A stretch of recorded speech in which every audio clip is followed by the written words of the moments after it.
Hello, Ramley, another NFL family. First down, Rams. Peo time in Rams house here. Rams house, my friend. How are you? I'm doing good. I am a little bit anxious for this one just because, as you all know, we usually do these on Wednesdays. So Right. being able to do it on a Friday night, I was just like, I had all week to think about the Over Rams action segment, Yep. got some good topics in there, and just excited to be able to do this with you again. Dude, totally. And first off, I gotta say, and everyone listening, thanks for hanging out with us here live or on the replay. Please, the reason why we're doing it on a Friday night is because Wednesday it was Rams house birthday. So happy Yeah. belated birthday. Can we get some birthday wishes in the chat to Thanks, him? Peo. And yeah, man, you one of the best people on the internet making Rams content. And hope you had a good birthday celebrating with your fans and your friends. Hey, I appreciate it. I learned from the best, from yours truly right there on Dude. Peo time. Learning everything that I know from you. So good And to to be being honest, able to do this with you. we pretty much learn from other people too. So, Honestly, yeah. you know how they say like the coaches are like the greatest thieves, and then NFL with like stealing each other's plays. It's like it's the same on YouTube. If you can just find things that work for other people, do that too. Implement it in your own way. Absolutely. Ooh, 100%. We got some people in the chat already. Appreciate you guys. We'll give you guys some shout outs, but just so everyone knows, we are going to preview the Rams versus Cardinals. We're going to talk about that, kind of give our thoughts. We'll briefly talk about the Panthers. I know like that seems like 5,000 years ago, but we'll briefly talk about it. But let's start off with, and of course we'll do over Rams action and what's more likely towards the end of the show. But let's talk about who's in the chat. And we got Sans B23 Rams on top, and it's apparently Sans' birthday today. Happy sharing a birthday. birthday month there. Yeah. Happy birthday, Saints. There we go. How do you mind sharing? Like, how are you celebrating your birthday? I'm so curious. Yeah. Muabdeeb, hello. Rams house. 2 days to recover from his birthday. I'm one of those people that even though I turned 21, I don't really want to do anything with alcohol. So I just had 2 extra days to prepare for this. I'm excited to do this with you. There you go. I like it. We got Paul here wishing you a happy birthday. Rams Mob is here wishing happy birthday. And of course, Juno Trooper is also here. Pleasure to see you all here. Okay, we're going to briefly talk about the Panthers first here. And I need your help, Rams House. I need your help. Okay. And chat, I need your help too. This shirt. I have been wearing this shirt every watch party, and the Rams have been winning. Mm-hmm. Now the Rams lost. Do I wash the shirt and keep wearing it for my watch parties, or do I change the shirt, or do I just keep it as is? Don't wash it. I say mix it up a little bit. Throw in some different kinds of wardrobe there. I'm the type of person that like obviously we know that like whatever shirt you wear doesn't really determine like if your team's going to win or not. What I like to do is I like to kind of match the color of whatever the Rams are wearing, whether it be like a jersey or a shirt. So this week we're in the white, so I'll be wearing my white Cooper Kupp jersey. But if we're in the Royal, I'll do the Royal like Robert Woods one that I have, and that's kind of the way that I do it. Okay, that's cool. And anyway, I just flip it inside out. I mean, I guess it's worth a try. Yeah. Anyway, that's to be honest, like I'm at this point. That's where I am in my recovery for the Rams versus Panthers loss. I'm like, I'm over it. Yeah, I got to figure out what to do with this shirt. Yeah, it happened. I feel like every talking point has happened. You and I were briefly talking. Like, I'm shocked that my most watch party ever was Rams versus Panthers. I know, and I had no idea Panthers fans trash talked so much. They lit up my comment section all week long. Yeah, that surprised me too. Because I was talking to you like before we started. Like, I'd expect that from the 49ers fan base or maybe the Eagles with the way some of their fans are, but I did not expect that from the Panthers team, who's not really been great for a while, who's kind of trying to survive, isn't in the playoff picture at the moment. They definitely earned that win, but like that definitely took me by surprise too. Well, and like leading up to the game, all last week, I listened to a lot of like opposing team content creators and stuff.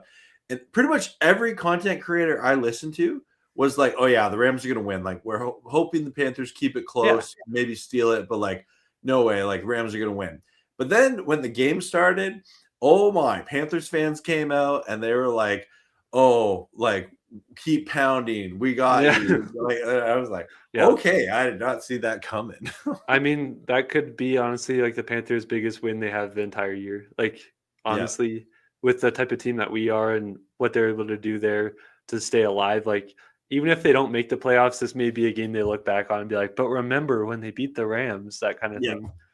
100%. But anyway, I guess I would love to hear from you. Are you over the Panthers game? Honestly, I am to this point. I mean, I would say probably like the day after when I did my like that live stream talking about like don't overreact or panic. That's kind of like the last bit of it that I was kind of giving it attention. And at that point, I was like, it's one game. What I would have been really frustrated is if this was a playoff game and we're playing the Panthers, let's say we're the 1 seed, we're playing the 7 seed Panthers, and somehow like that's how our season ends. That would have been frustrating. Or like, I don't know, anything like that, like in years past where we were in a big hole, like 3-6, trying to come back and we lose to a Panthers team where like it wasn't season defining where your season's done. So I was able to get over it quicker than I think a lot of people. But yeah, it definitely was a weird kind of way because it felt like, especially at the start of the game, it felt like we were kind of dominating, especially on offense. And then they kept it close. They had the ball for most of the game. So I'm kind of over it to this point. What about you? Yeah, all the talking points has happened. The reality is the Panthers came in with a good game plan. They executed it well. The Rams played probably their worst game of the year, and they still almost won it, right? And that shows that, like, was it you that was talking about the margin of error for quarterbacks changes all the time? Like for error guy, yeah. But because I think you said before, like Jared Goff, and this isn't like to say anything bad about him, but you have a smaller margin for error with Jared Goff than you do with a Matthew Stafford. Absolutely. And on top of that, with the roster that we've built and the coaching that we have, to where, like you were talking about, like we turned over the ball 3 times, and one of them was for a touchdown, and you didn't play your best game, and you still almost won. And I understand it's a Panthers team that's not like top of the league, but they can play up to the competition, and it just depends on if they do that. And so, I definitely think that it just shows the margin of error that the Rams have with Stafford, but also just the team that they've been able to build to where like you still can almost win a game where you play not your best brand. Yeah, 100%. Right. Like I'm a big believer in if your team is down 3 scores in the fourth quarter and you still believe they can come back and win that, you have a good team, right? Yeah. Because I remember Rams team where it's like, I'm excited when they get past the 50. Like, yeah. Well, see, one thing I was thinking about too, after that, the first tipped interception that went to Nick Scott, like of course of all people, it went to Nick Scott. Of course, after that, I think it was the very next throw that Stafford had was the pick 6. And the first thing that came to my mind was like, yeah, Stafford's off in this game. But I thought of the comments that Davante has made multiple times this season, where Davante Adams was so surprised when Stafford threw a pick against the Titans. And I think it was like in a 2-minute drill to Cody Barton, threw the pick. And Davante talked about how like it didn't even look like that even happened. Like Matthew Stafford was like so focused where he wasn't getting down on it, or you wouldn't have been like able to tell what happened. And he responds, he's not like kind of gun shy about throwing the ball in windows. Like he's the same guy afterwards. Yeah. And I think we saw that with him. It's just unfortunate that like the conditions were wet and you fumbled the football there on the last drive. But I would say after that pick 6, like Stafford bounced back well and played well. It didn't look like he was like looking nervous about throwing it in the normal throws he does, which we wouldn't expect. But I think that's another credit to like the margin of error thing. Like, yes, he threw those 2 interceptions, and one was a pick 6, a big momentum swing. But I felt like you were still getting the same guy who wasn't like scared or gun shy about anything. Yeah. I gotta give a shout out here to Steven Evans coming on here. He said all 3 of the Rams losses easily could have been won. I agreed. Yeah, I agree. I want to bring up this comment here by Paul saying it did expose how to beat the Rams. Paul, I'm going to politely disagree because I think that the Rams beat themselves a lot in that game.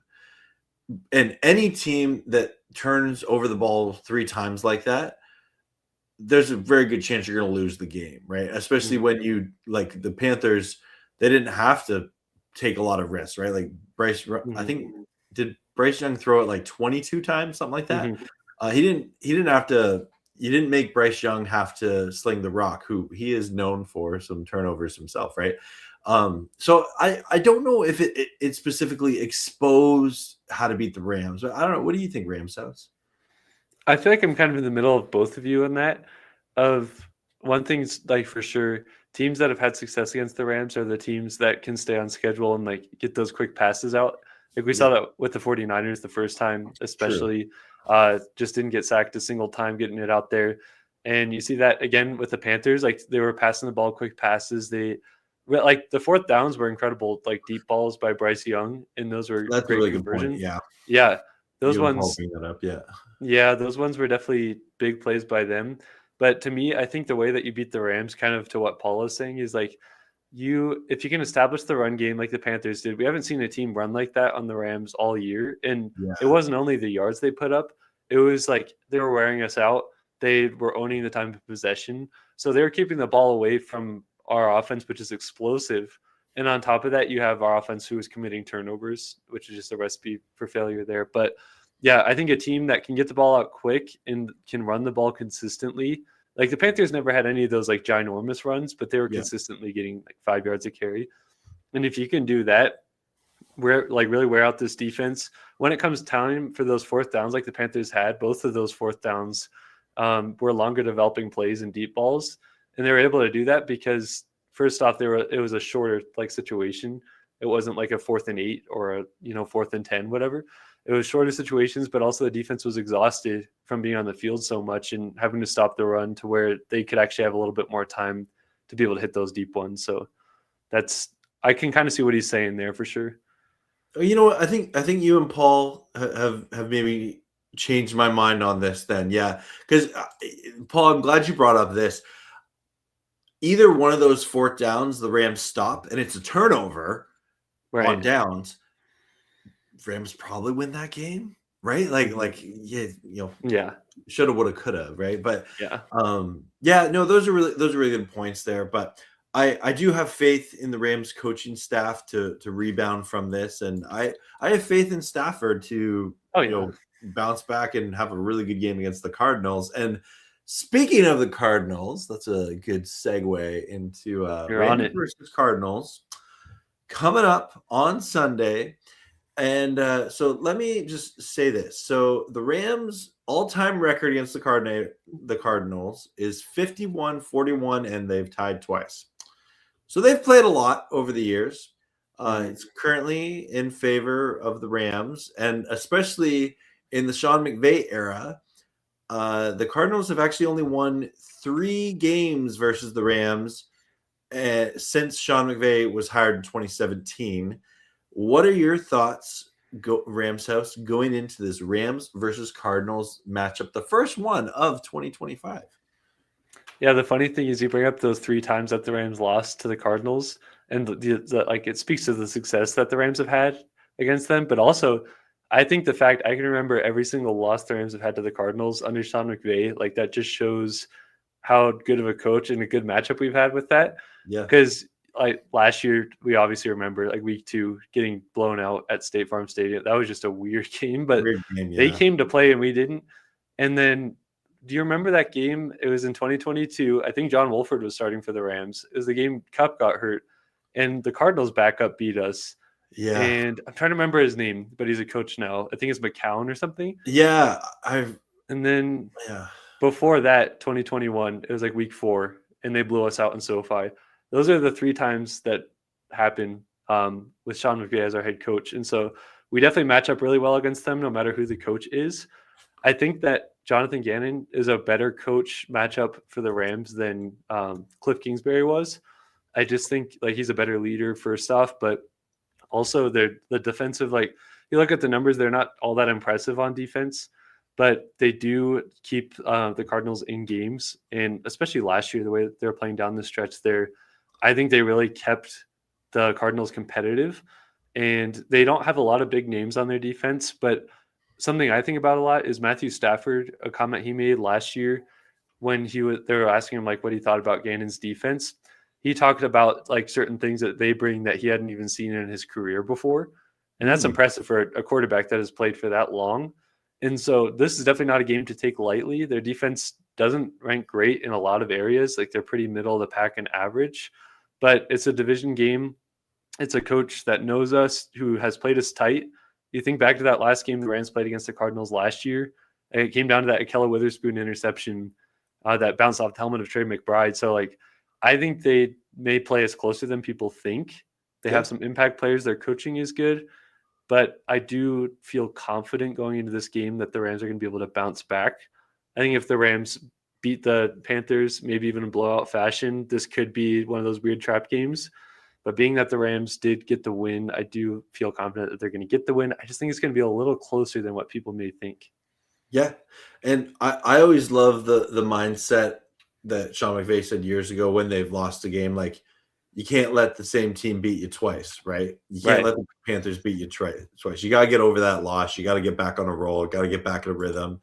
I'll bring up here, this is something I feel like it's so important to look at going into every game, the injury report. And the Rams this year have often won the injury report, which is one of the reasons they've won 9 games. But you look here, you got Tutu Atwell, who is questionable, but even he was a full participant in practice today. Byron Young was limited all week, but then he didn't practice today. No status as of now. Darius Williams is doubtful. Poona Ford, limited practice day and questionable. So, and then Alaric Jackson and Braden Fisk did not practice, but I expect them to play. But you look at the Cardinals injury report. Christian Jones out. I can never. Demarcado out. They're running back. There you go. Collard out. Dimerson, their safety, out. Josh Sweat is playing. Walter Nolan out. Max Melton out. Marvin Harrison Jr. out. Wow. Greg Dortch, who's actually been a surprise player for them this year, out. Trey Benson, their best running back, is out. Kelvin Beachum, questionable. Xavier Weaver, questionable. Calais Campbell, he didn't practice today, but I'm guessing he'll play. So that's good for them. So I think with the all this being said, the reason I bring up the injury report, when a team like the Cardinals get to this point in the season where mathematically they are eliminated, you have to, like, from an organizational point of view, you have to like dig to the depths of your roster and see what you got, right? You have players making business decisions. You know, do you really want to risk getting a veteran player out there, getting hurt, and then having to miss a chunk of next year?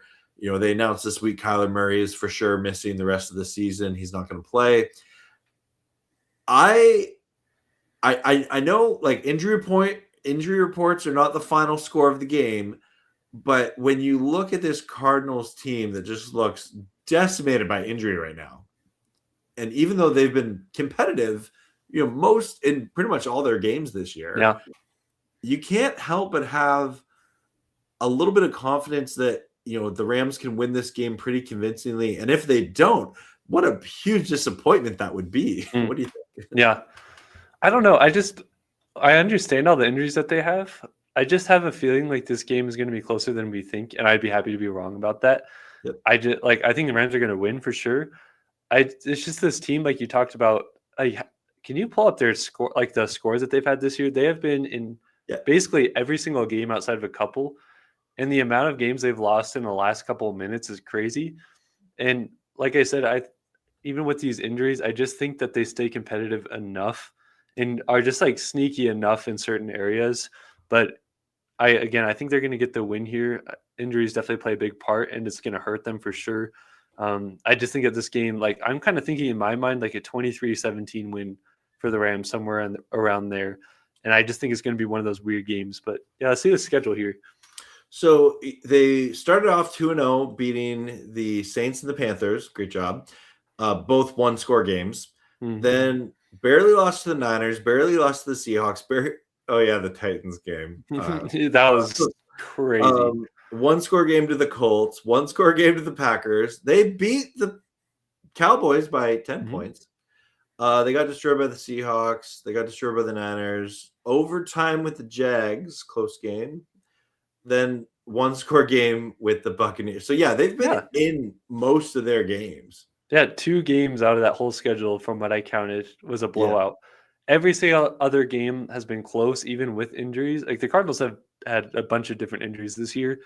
And that's a really good point. Again, I just think that, like, there's just something about this game where I think it's going to be a little bit closer than we think. I think the Rams are going to find a way to win. I always feel like whenever the Rams play the Cardinals under Jonathan Gannon, like, the games are a little bit closer than we expect, at least for a little bit, like, competitive, and they just match up well. But yeah, I do think that the Rams are going to be able to get a win. When you just look at, like, their offense in general, it's like their run game hasn't gotten going at all. They rank like near the bottom of the league there. They don't really try to run it a lot, but they have not been successful there. And they're down to like their 5th running back to this point. So they've had a lot of injuries there. And then their leading receiver is Trey McBride, which is crazy. As a tight end, he almost has 1,000 yards. He has 8 touchdowns. The crazy thing to me is he's been targeted 118 times, and the next closest guy on their roster is Michael Wilson with 78. Like, no way. He's getting a large majority of the targets. And so shutting down Trey McBride is the biggest thing, especially because Marvin Harrison Jr. is going to be out this game, as you mentioned. So it's going to be him and Michael Wilson that are kind of the 2 biggest ones. But McBride is going to be a big one to shut down. The thing that the offense does best for the Cardinals is passing. They have the 4th most passing yards in the league, and Jacoby Brissett's actually done well with giving them a lot of passing yards since he's gotten in there. But something that sticks out to me is the time of possession, because the Cardinals rank 9th in time of possession across the entire NFL. Like, they hold the ball the 9th longest time, and the Rams have been struggling with that recently. Even against the Cardinals, but it's odd that you see them rank that high in time of possession when the Cardinals don't run it that well. So I think it's going to come down to forcing Brissett to make those mistakes, and just trying to get in the face of him, because he's taken a lot of sacks this year. Just since coming in the middle of the year, he's already taken 26 sacks. So this could be a game that the Rams are back on track and getting in that column there. But the offense, go through McBride for sure. Yeah. Yeah. Well, I'm excited for this game. I think that the Rams, anytime the Rams have had a tough loss, normally the Cardinals are good for a good bounce back game. And whether the Rams win by 1,000,000 points or 1 point, I know I'll just be happy they get the win on the road, right? Yeah. I think it's a good point that somebody made in the comments here. I'm trying to find where the comment was. Here it is. Paul says, watch out for tipped passes because Calais Campbell is back. This is something that's been in my mind. Like, they added Josh Sweat in the offseason from the Eagles to be like a true edge rusher for them. And he's been really good, like 11 sacks. He even has 4 forced fumbles. And so he's been a monster. But Calais Campbell, this is definitely a good point out here, because as an older guy in the league, like, he's almost 40 years old playing defensive tackle, which is impressive. And he has 5.5 sacks. But as he brought up, like, the batted passes not only can lead to picks, but it just feels like a momentum killer at times. Like, you could have a guy wide open. I remember last year when the Rams were playing the Dolphins. No, this was last year. They were playing the Dolphins Monday Night Football. Campbell had to have had 2 or 3 tipped passes at the line, and it just kills momentum. It kills the rhythm. So he's definitely a guy to watch out for. As much as people want to talk about like Josh Sweat or Budda Baker, Calais Campbell, that guy is definitely not somebody to sleep on for sure. Yeah, no, and I strikers, I'm glad you're here saying Avila should take care of him. That's the hope. Right? And Paul's bringing up, he's 6'8", he's a big boy, right? Imagine trying to block a guy that big. Like, that's just crazy. I think, did you listen to the Between the Horns? I haven't had a chance to, no. Yeah. Okay, I'll just bring up one thing from that they brought up with Calais Campbell that I thought was funny. It was MJD, because he was on the Jaguars before, and so is Calais Campbell too. He talked about like how Campbell is such a smart veteran because he's been in the league for so long. He picks his opportunities when to rush and when to really put like all effort in. He said most times he kind of like lurks around, waits to try to bat the pass or disrupt things or set other people up. But when he wants to go out and win the pass rush opportunities that he can or blow up a run, he can turn it on. But he's not doing it every snap. So he's very savvy. And so that's definitely going to be something to keep an eye on there. He's seen like every kind of play, every kind of look. So he's definitely going to be a bigger problem than what I think a lot of people give him credit for sure. 100%. I got a couple of shout outs here coming up. We got Ram Fanatic Pod saying he loved the preview. We're super smart. Thank you for the kind words. Thanks, Ram Fanatic. Appreciate it. Then, of course, I got to give a shout out to one of probably, I would say, the best Spanish Rams content creator out there. Cardinal, apologies, my Spanish is so bad. Do you speak Spanish at all, Ramsell? Not great. I don't even want to try to butcher it there. All right, I'm going to try. Carneros Latinos. That's not bad. That might be it, actually. I think I got it. But greetings from Argentina. Let's go, Rams. Vamos, yeah. Rams. Absolutely. Porter coming in here. Oh, appreciate that. Porter coming in here saying, will this, first off, hello, Porter. Always a pleasure. Will this be like last season? Got blown out by Arizona and a lot of missed sacks. I don't think so. That was early in the season. Both teams were a lot healthier. As we went over the game preview, the Rams are winning convincingly the injury report. And then also, I just think even if the Cardinals weren't super banged up, I just from a talent level, the Rams are at another level. If the Rams lose this game, I think it'll be because the Rams beat themselves in a lot of ways, right? Like if they turn the ball over, they have some mistakes, they don't capitalize on opportunities. Execution is so important, right? So that is what I think would be the only reason the Rams would primarily lose this game. But I don't know. What do you think about this? Yeah, I definitely agree with you that it would probably be more so us like beating ourselves. But I also could see the Cardinals playing really, really scrappy. Like if this is just one of those weird games, they're just turning it on, trying to win a game. But yeah, I agree. We'd have to take those weird turnovers again. The uncharacteristic things that we saw against the Panthers is what led to our loss. Because I remember, like, even a week ago, we were talking about that with the Panthers, where we were like, I just don't think that the Panthers have the horses to be able to just match up against this Rams team.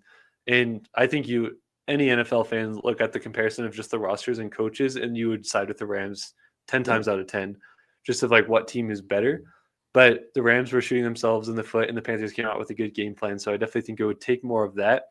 And that Arizona game, like that was such a long time ago when we got blown out that way. And that's a game that I think was the breaking point for the Rams defense before they really started to like put things together a little bit more. And like at that point, multiple guys on the defensive line, whether it's Braden Fisk, whether it's Jared Verse, have talked about like in that game, they realized they couldn't just like freelance and just like go out and make a play. It's more about like playing as a unit and team defense. And they've gotten a lot better in that way. And so I think this is just a completely different game. At that point, we had Tre'Davious White in our secondary, which was right. Left and right there. Wow. So I think there's just like, you can't even really compare this team and the team a year ago in week 2 against the Cardinals. I think it's definitely going to be different. And I doubt we miss a lot of sacks against a guy like Jacoby Brissett, because Kyler Murray, while he may not be like the best quarterback in the NFL, he's at least very evasive, and we're not going to have to be dealing with that for sure. Yeah. Sportsaholic saying Rams are going to win out. He feels it in his soul. Okay. I'm down. Let's do it. I like it. And Rams Room, thank you for subscribing. That's really cool, man. Yeah. The 3 games we've lost because of our own mistakes. Yep. Mm-hmm. Yeah. The Rams are not that far off from being undefeated, and a lot of people won't mention that, but every Rams content creator out there that feels it. We feel those losses with you, all of you watching. We feel it. We feel it. Yeah. Those ones are definitely tough for sure. Let's you know what? I could dig overreacting to some stuff. You game for over Rams actions? I'm definitely game. I think that certain people in the chat here will be ready for it too. Yeah. Depending on how you reacted to the Panthers game, I definitely saw a lot of over Rams actions after that Panthers game. And so that's going to bring us here to over Rams action Friday. Had to change that out from Wednesday to Friday this week, of course. Over Rams action Friday is a segment that is very similar, just a spin-off of what Rich Eisen and Chris Brockman do every Monday on their Overreaction Monday segment. And if you guys haven't had the chance to go and check that out on their channel, essentially it's just them pitching hot takes and reacting if it's fair or if it's a hot take. And for us, if the thing is a hot take, we call it over Rams action. And so you guys are going to react in the chat if it's a fair take or if it's over Rams action, a hot take. We're going to start off here with number one. I'm ready. You were talking about Tutu Atwell, and you were talking about the fact that he was a full participant in practice. McVay was talking about how he likely wouldn't be active for this game from what I saw. And there's just a lot of weird stuff going around with Tutu Atwell. He had that big $10 million contract, fully guaranteed. And it's been a weird year for a myriad of reasons. Yeah. Xavier Smith stepped up last week, specifically against the Panthers, and had his best game as a pro. Very versatile. Xavier Smith will keep Tutu Atwell's role the rest of Tutu's contract with the Rams. Ooh, okay. Starting off hot. Okay, well, so for those of you who don't know, Tutu Atwell's contract ends at the end of this season. Yep. So you're essentially asking Xavier Smith will keep Tutu's job the rest of this season. Mm-hmm. I'm gonna say that's not an over Rams action, and I think it's not because of Tutu Atwell's production. Mm-hmm. It's more, I think injuries have been hindering him, right? Yeah. And I think Xavier Smith is just the healthier of the two, and Xavier Smith has been capable at times, and the reality is, even when Tutu's there, he hasn't been a large part of the game plan. Like, obviously that huge play against the Colts to win it, that's peak Tutu Atwell as a Ram. Big fan with that. But and he's had some other good catches, but I just think the injuries have kept him sidelined. And unless he gets 100%, I think 100% Xavier Smith fills that Tutu Atwell better than an 85% Tutu Atwell, if that makes sense. And so I think that's what I'm going to say. So I think that is not an over Rams action. Yeah, we got different people here. He says, love the over Rams actions. Yep. He says, yep, Smith has more upside. And then Paul says overreacting. Okay. So for me, this is where I'm coming from here. I think that Tutu Atwell is the better player for that role than Xavier Smith is. And it's like, I don't even know how wide the margin is, but I think he's better for that role. But I think that Xavier Smith is more versatile for what the Rams need. Yeah. He can play a lot more roles than Atwell does, and special teams is a big part of that. And McVay's talked about that. He's been asked multiple times about the Tutu Atwell situation and the fact that, like, it's a hard numbers game that they're playing here because you want Atwell back there and it's uncontrollable for him. Like, Atwell plays his role well, but Smith offers more upside, as well as like a guy like Jordan Whittington offers more upside on special teams rather than just playing that role. And I think that's the part that they're stuck in. I think that the Rams are going to try to get Atwell out there at some point this season to kind of justify the contract that they gave him. But also, again, he is a good player in that role. Yep. But will it take more injuries or inactives from other positions on the roster to get Tutu Atwell active? Like, that's the big question with it all, because Xavier Smith, I do believe, is a more complete player. And McVay has talked about that for special teams. And that's definitely a big important thing there. But it's one of those things, like, as a Rams fan, I want to see Atwell get involved more and used more because, like, we've never seen him fully unleashed yet. Yeah. And we saw flashes of it, like against Seattle week 1 in 2023 when him and Puka had over 100 yards. Like, that was crazy to be able to see that. But at this point, I'm kind of wanting Atwell to be able to get away from the Rams just to see what he can do on a team that uses him more, just because it just feels like we have such a loaded roster where it's hard to get him on the field.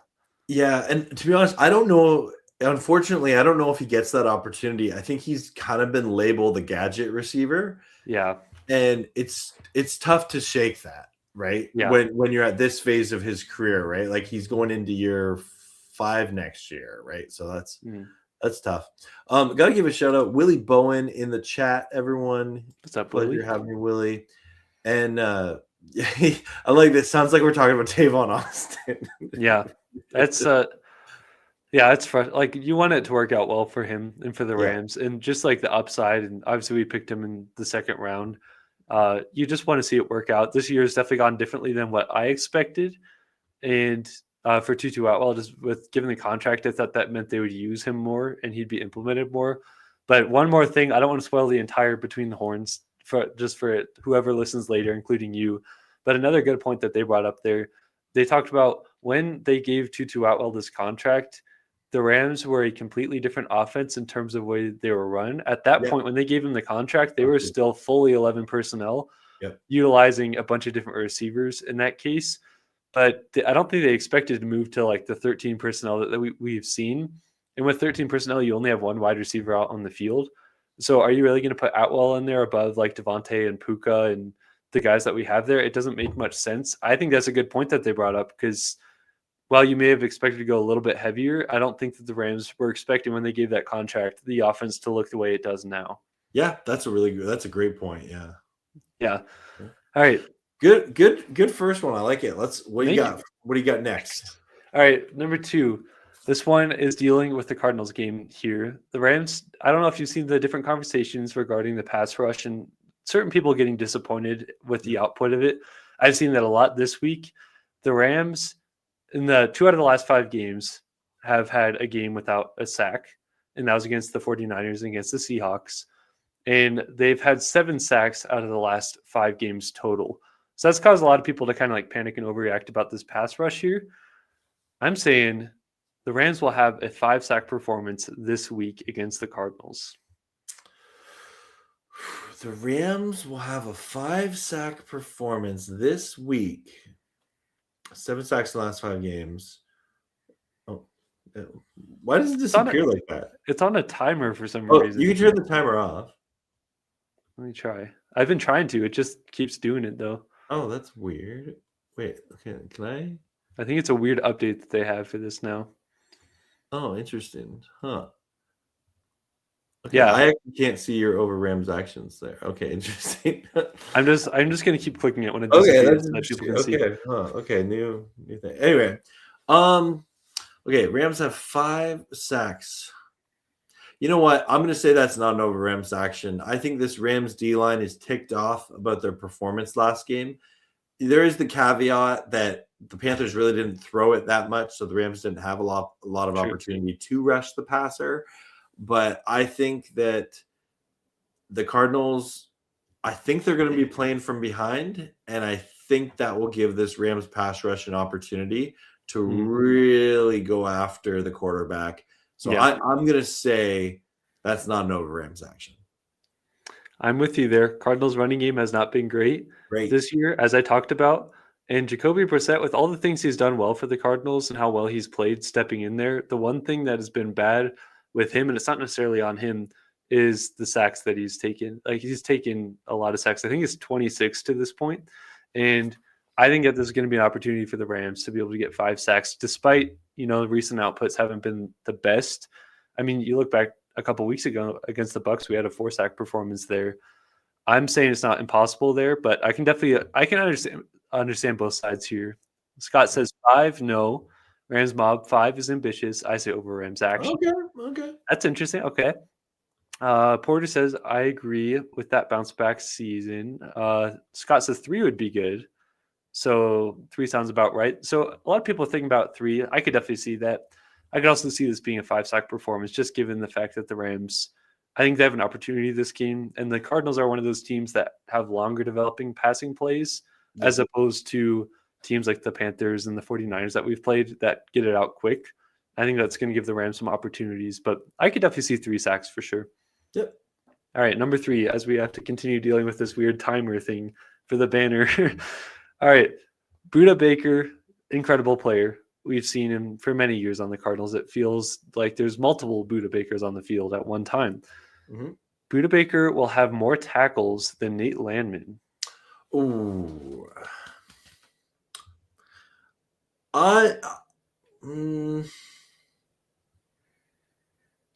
Because I feel like the Rams, because I think just because the Rams offense will, I think they're going to have more plays than what the Cardinals will this game. So I think he'll have more opportunities for tackles than Nate Landman. Yeah. It's not because of Nate Landman being a bad player. I'm going to say that's not an over Rams action. I think Budda Baker can be all over the field because he has to be. And he plays so well against the Rams. I think he's just one of those players you got to give respect to. Yeah. Over Rams action here from Rams Room. Probably Budda's a beast. And then Rams Bob says over Rams action, Landman will have a big game. We'll see. I mean, Landman hasn't had one of those games where he has a bunch of tackles.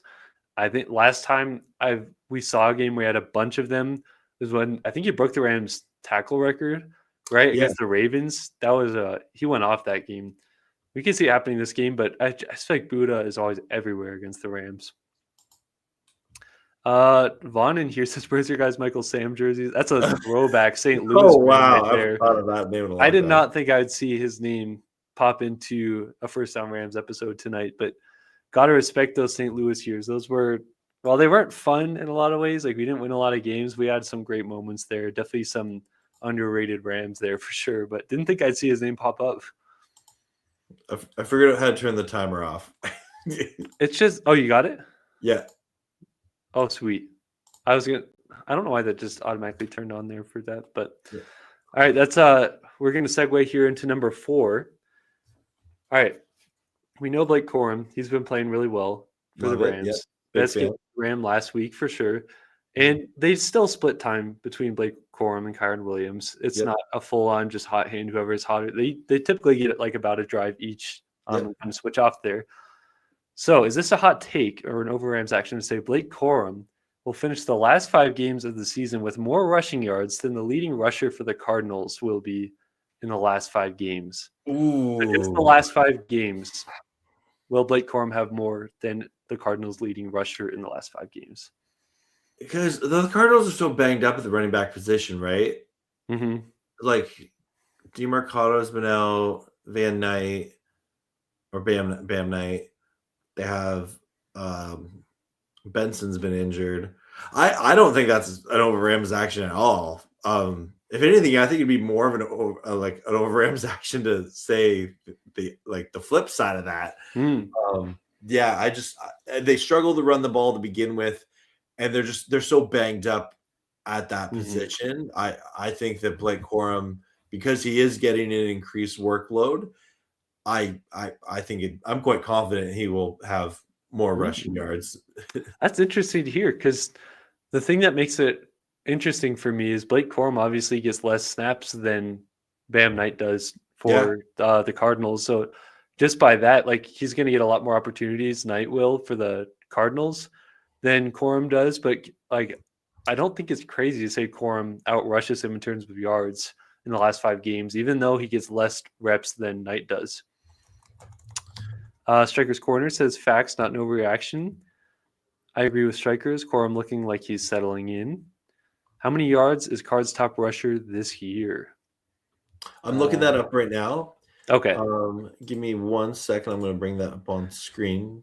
Juno Trooper says, I don't know. Corum has not had or has hot and cold games. I think he consistently gets better though, at least. But last game was definitely his best one for sure. So this is the Cardinals rushing right now. So Bam Knight is the leader with 225 yards on the season. DeMarcado, 241. Kyler Murray, 173. Trey Benson. Because James Conner got banged up early, right? He only played 3 games this season. So they don't even have Bam Knight has had 74 carries, right? I'd be curious how many carries Blake Corum has to this point. I'll take a look. While you're doing that, Yeah, it's interesting to see because I think Corum's just getting better and better, and it really feels like he improves every week. It doesn't feel like he takes steps back.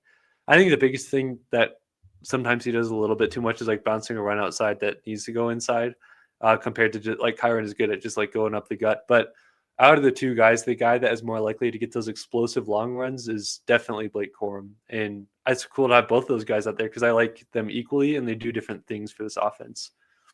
I'm curious. Before I bring it up on screen, how many carries do you think Blake Corum has this year? Oh man, that's a tough one. I'm just gonna throw a number out. I don't even know how close this is gonna be. 82. You're pretty close. Really? 89. Wow, that is not bad. Yeah. So Wow. good job. Wow. I'm actually impressed by that. Yeah. So Kyren's 183 carries to 868 yards to Corum 89 to 422, both averaging 4.7 yards carry. Both have a long carry of 34 yards. So yeah, that's interesting in that regard. Yeah, it's gonna be interesting to see the way that this one plays out for sure. Corum's getting better, but what are you gonna say? Just a side note, they did Stafford dirty here. 12 carries, 25 carries for minus 10 yards. Come on. Are they counting kneel downs? They have to be counting kneel downs, right? I don't know. I don't know what they consider a carry, but because there's no way Stafford has carried it 25 times. I don't know. Like maybe they include sacks as part of that or something. Like it's got to be kneel downs. He had a long of 6. Let's go, Stafford. Jimmy Garoppolo had a long of -1. I think that number there, the long of 6 yards for Stafford, just shows that he's the next Lamar Jackson. Yep, 100%. It's part of his game that he's really been working on, you know. Yeah. By next year, it may get up to 7 yards for as long as run. We'll see. All right. So we're at number 5 here. Number 5, it is better for the Rams to get the number 2 seed than it is for them to get the 1 seed. And I'm saying this because let's just say a little caveat here. If it plays out the way it does, where the Bears keep the 1 seed for whatever reason, they stay hot, they get the 1 seed, and the playoffs go through Soldier Field in the NFC side, I don't have faith in the Bears to be able to win enough games to get to the point where if the Rams had the 2 seed, they would play each other. I just don't think it gets to that point. So I think getting the 2 seed would be fine for the Rams because they would still host all their playoff games because I just don't think the Bears get that far. Okay. Let me just bring up the playoff picture currently right now for the NFC. So right now, if the playoffs were today, the Rams would be playing the Niners in the first round. Yeah, you know what, dude? I think that the bye really benefits this Rams team. That's a healthy balance of youth. That's true. That's talent. And plus, as long as you can guarantee home field advantage throughout the playoffs, and like the reality is, like the Packers could jump the Bears to get that 2 seed. The Eagles could still get in it. Seahawks, I guess that makes the question irrelevant because the Seahawks would have to win the division. So I'm going to say that is definitely an over Rams action. The number 1 seed is still the prize. The Rams still got to try and win it. Yeah, I think that's definitely what they should be fighting for. I just think it's not worst case scenario if you get the 2 seed. I really don't think that the Rams would even have to travel to Soldier Field and everybody else would still have to come to LA. But I didn't think about that point that you made with the bye week. For a team like this, while we have a lot of young guys, having like Stafford and Davante and Rob Havenstein, if he's playing again at that point, like get that needed rest, I definitely think that's invaluable there for sure. Especially because the Rams had a really early bye this season, right? They did, yeah. Yeah, Striker's Corner says 1 seed went out. Yeah, Paul says good point. Paul says problem is the Bears are starting to believe in themselves. I just don't know if I fully buy into them yet, especially when it comes to the playoff time. And maybe it's just because my whole life I haven't seen them be like a legitimate, like really good team. But I don't know. I don't know if I see it yet. This week off kind of worries me a little bit. I don't think it's an over Rams action. Interesting. Caleb will fold. Bears will end up with the 5 seed. I could see that happening too. I'm like the conference is so close that all you'd have to do is lose a couple games and get to the 5 seed. Like that's just how tight it is. Yep. Juno Trooper, I don't want to play back east in January. That's definitely Agreed. fair. Rest could be a real problem with the bye week. Are you like? What are your thoughts on the rest versus like rest kind of? I love how there's this 1 week every single year that NFL fans talk about rest versus rest. I am of the mindset of if your team is older, like they're proven battle tested, like what the Rams are, ready to make a playoff run. Absolutely, rest is the better of the two. If it's a young team that's like unproven, they still need that playoff experience. I think keeping the momentum going, especially if they're hot towards the end of the season, then I think that playing would be the better way to go. But yeah, that's a good point that you make there with the younger and older team thing, because like let's just take the Panthers as an example that we just played. Yep. If they went on a run and they were like extremely hot, let's say they just like lose one more game the whole rest of the year and they stay hot going into the playoffs, I think a bye week would hurt them as a younger team, even if like they got the number 1 seed for like however they would do that. To be able to have that momentum broken up that's kind of carrying them through those wins, I think would be a lot worse than for a team like you said, like the Rams, who have a lot of experience, good coaching, extra game planning. And if you think about it, like from our perspective, wouldn't it be great to only have to play 2 games to get to the Super Bowl? Like you only have 2 games, they're both at home, and you're getting the lowest seed you can. Like that's definitely a good point you made there, though. Yeah. All right. Do you have another over Rams action for us? No, that's going to do it actually for this one. Oh, that's 5. Yeah. Yeah, you brought the heat. That was pretty good. Pretty good. Yeah. We fought through the adversity of the timer on the banner, but we made it through. We're a resilient group here above the neck. We knew what we were doing here. Yeah, yeah. Pressure's a privilege, pressure diamonds. Yeah. Yeah. Are you ready for your I don't know if you're seeing this year. I think it's better for them to rest, especially the veterans. It was good. Yeah. Yeah. Agree. I agree. But we just finished up the Over Rams Action Friday segment. The only thing I could get better is a what's more likely, but it's just the Rams. And I don't take care of that. My guy Peo Time does. He's warming up here. Are you ready here for some what's more likely, but it's just the Rams? I'm ready. And guys, last week I feel bad because I wrote my what's more likely like off the cuff during the show. Don't worry. I came in like 20 minutes early. Yep. I had them ready to rock. I think these ones are good. My goal for these what's more likely, and for those of you who are new to this, I present 2 scenarios and you got to pick one. And a lot of people will just go, oh, both, or like neither. That's not the point of the game. Pick a side, okay? Yeah. It's not fun that way if you pick both. Yeah. So this is what's more likely, but it's just the Rams we're talking about. So every one of these scenarios is either Rams or Rams adjacent in some capacity here. I'm starting off hot. Are you ready, Rams house? I'm so ready. Let's do it. Okay, and chat, are you ready? I can't tell, but I'm going to assume I think they are. Yeah. Yes. What's more likely? Kyren and Blake run for over 200 yards combined versus the Cards, or Puka and Davante have over 200 yards combined on Sunday versus the Cards? More often than not, I would go the second option. Mm-hmm. But something about the Cardinals and the way the Rams run against the Cardinals, I kind of feel confident 200 yards between Blake and Kyren. I know we don't lean into it that much, but it just has a weird feeling about that. What do you think? I just think Kyren Williams has a history against the Cardinals. Doing, like, I've talked to Cardinals fans when they're like, oh, Kyren Williams, right? I just I think Kyren keeps that going, and I'm going to say I think Kyren and Blake combined for over 200 yards. I almost made this over 250 yards, but I felt that was too extreme.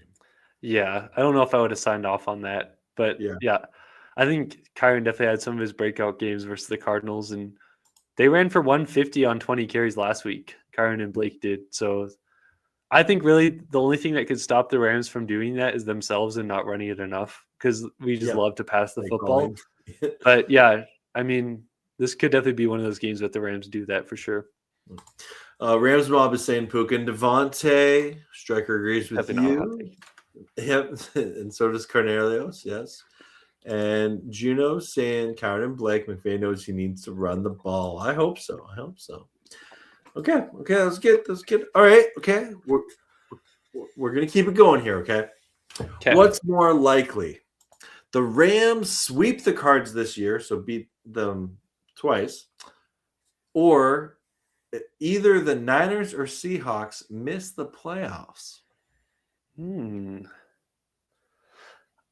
gonna say, so let's see, Rams. I think Rams sweep the Cards.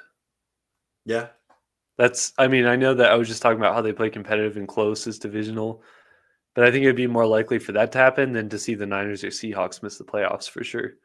That's kind of my thing with that.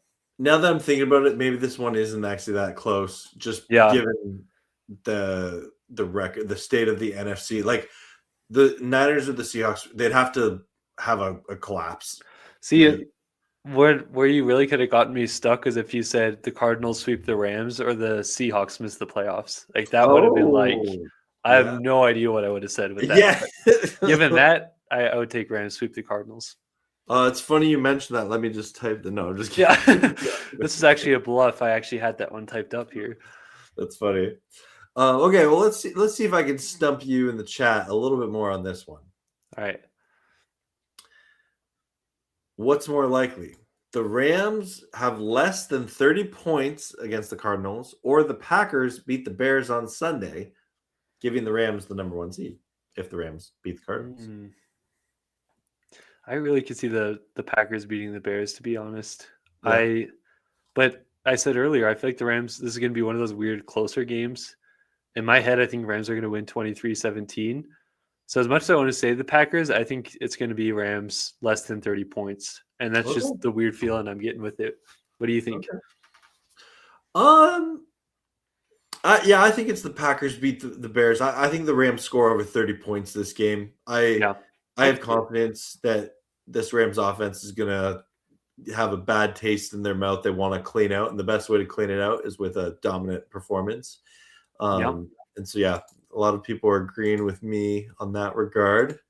Yeah. Here. I'm definitely lone wolfing this one for sure. But I definitely think the Packers can beat the Bears on Sunday. Like, I still don't know if I fully am bought into the Bears yet, but the less than 30 points thing, like, it just feels like, I guess with the injuries, maybe the Rams put up more than 30, but I just have a feeling it's going to be under that, but we'll see. Okay. All right, I got 2 more here for you. Okay. First one is, it's not a what's more likely, but it's a who is shown first on Sunday. So who's more likely? Okay. Kyler Murray is shown in street clothes, or Rams fans in the crowd in State Farm Stadium. That's a good one because the Cardinals fans don't show up super well. I would probably say Kyler Murray. I don't know if is he going to be on the sidelines? I'm not sure if he's going to be at his house. No, I think he's still with the team. Like, he wants to support his guys. Okay, because he's out for the season now officially, so I wasn't sure about that. But I would say they show Kyler first. Yeah, now that I think about it, like, probably in the first quarter, there's going to be a talking point of like Kyler Murray just announced out for the rest of the year. Yeah, and his future with the team is in question or something like that. Yeah, it's in that voice specifically. Yeah. Also, like, I'm trying to think of like the last time that we've seen the Rams on an away game where the like TV broadcasters were trying to give us credit for showing up on the like away team. So like, you're right. Rams mob is saying Rams fans in the crowd, but you're right though. Like, Rams fans have been traveling pretty well this season, and I think the Rams social media team has done a good job of highlighting that. But like, and I actually remember in the Baltimore game looking at the crowd, watching it, and there was a lot of blue in there. Yeah, in that sea of purple, I saw blue. I think it's one of those things where it's kind of a lazy narrative where there's still a lot of people and like even the networks that buy into like the Rams don't have fans kind of conversation, and their fan base we've talked about before is growing legitimately. I just don't think that people are not necessarily like comfortable enough to show it yet, but I don't think that they're like aware that like we're actually traveling pretty well. Yeah. We aren't taking over stadiums like the 49ers do to ours, but like you're seeing more and more blue on Sundays on away games. So 100%. that's what I would say there. Yeah. Okay, cool. All right, my final one. I'm excited for this one. I'm really proud of this one. Okay. Jacoby Brissett has 3 games in a row of throwing for more than 300 yards. What's more likely? He throws for less than 300 yards on Sunday, or Stafford rushes for 14 yards on Sunday. I'm gonna go number one. That's that one did kind of stump me in my head at first, but Stafford doesn't run it that much. But like, there could be like, for some reason, Stafford scrambles for 10 yards, 7 yards, 5 yards. I mean, he is trying to be like Lamar. So I'm just and like the Cardinals would not see it coming. They wouldn't. I don't think anybody would see it coming, to be honest. No. But I'm going to go confidence in the defense here. It's not that Stafford can't do that. I'm going to go confidence in the defense, and they're going to keep him over 300 or under 300 yards here. Okay, if I lower this to 10 yards, would that change it? No. 5 yards. I would say 3 yards, maybe. 3. Do you remember that play against the Eagles earlier in the year when we dropped back to pass and he tried to run out to the left to get the first down? And you're like, oh, I think he's got this, like, easy. And then you're like, Stafford, please. And then, like, I don't even remember who it was on the Eagles. It might have been Nolan Smith that caught him. And Stafford only got to the line of scrimmage. Like, he didn't even get past. But, like, he had so much room. And it's so funny because everyone's like, we see that, but then you see him throw the touchdown pass to Tutu Atwell, and he's sprinting down the field. Yeah. And you're like, what? Like, where's this? We just need him celebrating to be like a designed run where he's celebrating. So he's like 10 times faster. The Stafford celebration run. I like. We got to tell be a play call about that play. This is an interesting one here from Paul. It says, what's more likely, another Stafford interception or Rams 5-sack day? Ooh. So I'm going Rams 5-sack day. I'm going that 5-sack day as well. I feel confident in that. Yeah. But I will say that there's something about this game. I don't know if it's just because we're playing the Cardinals, where I feel like Stafford may have another weird interception. Even if it's not weird, I just feel like there's going to be another one. Yeah. But I don't think that's going to change the outcome. I just feel like that's going to happen. But Rams 5-sack day, I think I'm going to pick there. But I really do think both may actually happen. That's not the game, right? Pick a side. I did. So I picked a side here, but I'm saying, like, don't be surprised. I kind of feel that coming. That's fair. Well, Rams this has been a great Friday edition of First Down Rams. Everyone, thanks for tuning in with us. Next week, we'll look to get back on Wednesday nights again. Yep. That's kind of our main night. But Rams, what do you got coming out this week? Yeah, be doing a post-game reaction live stream likely on Sunday for the Rams and Cardinals, hopefully reacting to a victory. That's what we're all hoping for here. So just going to be doing that, and then should have a surprise video coming out sometime next week. Ooh. And then should have our regular like game preview on Tuesday before First Down Rams. What do you have, though? Okay, well, now I'm so curious what the surprise video is. I can't wait to see it. Bell notifications on your channel. Yeah. I have my watch party as always. So excited to do that. And I would also like to say I really enjoyed making those before and after reaction videos. They've been doing pretty well for my channel, and people have been commenting on them, so watching them, which is cool. But I find it funny. I'm getting like at least one a week now that people are like, "You're faking this," and like literally before I go live, I take my phone in this chair and I Rams fan before, and I record it, and then I just, because during the game I don't pay any attention to my phone, And then after I end my stream, I grab my phone and I react to it then. That is the entire like workflow process. But like I think like 3 weeks in a row now, I've had people accuse me of faking my before and after reaction. You'd be like the last person to do that too. Just like I could not see you doing something fake like that. But I guess you do fake phone calls. Yeah, it's true. It's true. Yeah. But that's not fake. That's for sure. That's genuine. Oh, man. Anyway, man, this has been a pleasure as always. And everyone, we couldn't do this show without all of you. We appreciate you in the chat, watching on the replay. We're two dudes that love talking about the Rams on the internet. And thanks so much for hanging out with us. Yeah. It's been a lot of fun, guys. I hope you guys have a great night. Thank you very much.